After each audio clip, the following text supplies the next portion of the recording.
অনানুষ্ঠানিক। এই রাত্রটা ছিল একা একই রাত্র, নির্জনতার রাত্র।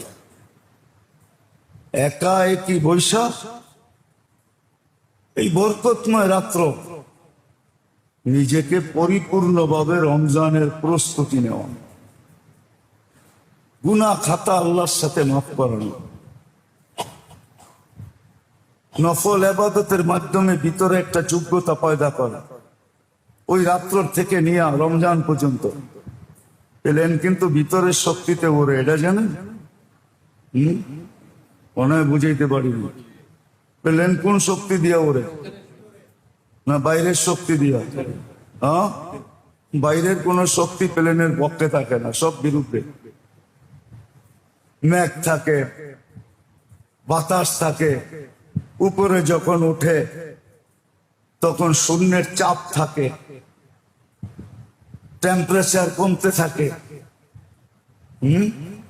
-60 পর্যন্ত হয়ে যায়। 40-42 হাজার ফিট যখন উপরে ওঠে তখন বাহিরে ঠান্ডা -50-60 পর্যন্ত আসে। প্লেনের স্ক্রিনে দেখা যায় সব, যে বাহিরের টেম্পারেচার কতটুকু আছে, প্লাস না মাইনাস, ঠান্ডা কতটুকু। প্লেন ভিতরের শক্তি দিয়ে ওরে।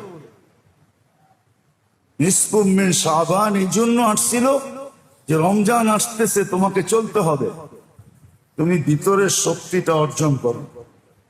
সুযোগ দিছেন এক রাত্রে করা যায় ইচ্ছা করলে।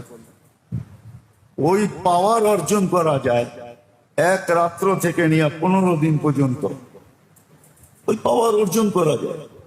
ওই পাওয়ারের জন্যই আল্লাহ নিসফু মিন শাবান দিছেন।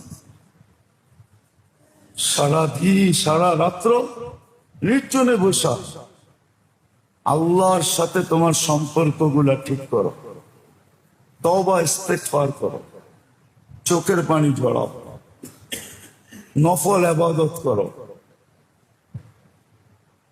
এটাও সত্য না, কিতাবে পাওয়া যায়, কিছু কিছু কিতাবে পাওয়া যায়, আমাদের দেশে আছে, অনেক আগের থেকে ছাপানো হইতেছে।